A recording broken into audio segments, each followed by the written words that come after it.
आं पवित्र कुमार बर' गरेस्वर 30 नं गरेस्वरनि आङो माने एपिपि दलनि केन्डिडेट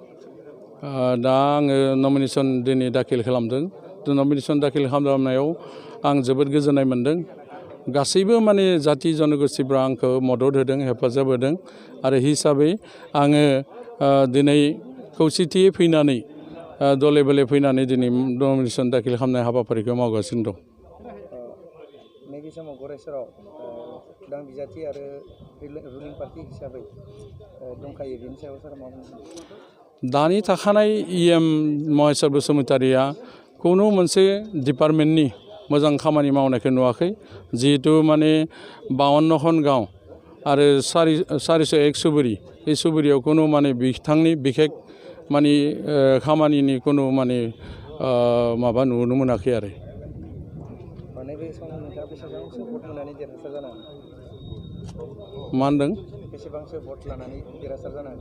दायो आङो खमैयो माने 21,000सो भट मोननानै देरहागोन होननानै आसा खालामदों नोंथांनि बांसिन जुजिनाया सोरजों बांसिन जुजिनाय जागोन बर' दलजों जुजिनाय जागोन होननानै आसा खालामदों दा जेखौ नुदों आरोखि मैया बावैसो सुरेन चन्द्र बिथाङा बुंदों नोंथांनि सायाव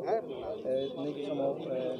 इउपिपिएलआ आंनि सायाव माने देरहासार जानो हानाय नङा होननानै बेनि सायाव सारा मा बुंगोन बिथांनिबो गन'बित्ति गैया बियो सासे सानै मानसिखौ लानानै ओरैनो नमिनेसन दाखिल खालामफैदों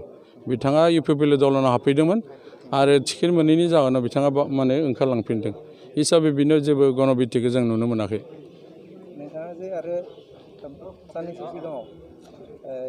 MCLA जानानै थांबाय बेवहाय नोंथाङा मा मा खामानि मावनांगौ बेवहाय आङो डिपार्टमेन्टेलि जिखिनि माने अनुस्थानफोर दङमोन ब्लक अफिसनिफ्राय सार्कोल अफिसनिफ्राय माने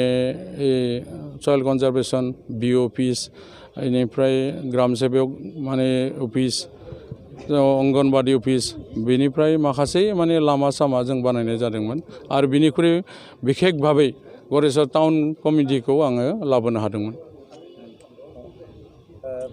फैबाय थानाय समाव नोंथाङा देरहासार जायोबा गिबि हाबाफारि हिसाबै बबे हाबाफारिखौ मावग्रोनाय जागोन लामाखौनो आं गिबि माने समस्या होननानै लादों बेनि बागै जिमानखिनि डिपार्टमेन्टलि अनुस्थानफोर दङ जेनेबा मेडिकेल दङ आउटपस्टनि माने बाथ्रा दङ बेंक माने काउरुबा एलाहाबाद बेंक माने रङियाव लांदों बेखौ जों लाबोफिननायनि बाथ्रा दङ आरो जिखिनि गंब्रै हस्पिटाल दङ बेफोरखौ जोङो मोजाङै फोथांनायनि थाखाय आपग्रेडेसन खालामनायनि थाखाय लेबरेटरिसनि आइजेंफोरखौ बारायनायनि थाखाय अपारेशन थियेटारफोरखौ बारायनायनि थाखाय खामानि मावगोन आरो लोगोसेयै माने PHC बियो माने बिराद जराजेन्न जानानै दङ महेश्वर बिथाङा नुवाखैनो सासे माने स्टेन्डिं EM जानानै बेनिखायनो बिथाङा कुनु गन'बित्ति गैया दा माने बिथाङा हारिनाया खाथां आरो UPP दलनिफ्राय आं देरहानाया 100% खाथां नैबे समाव इउपिपिएल दला बेसेबांसो सिट लानानै सरकार गठन खालामनो हागोन होननानै नोंथाङा सानो खमैबो 30 सिट मोननायनि लामायाव थांबाय थादों दायो दिनैसिम आरो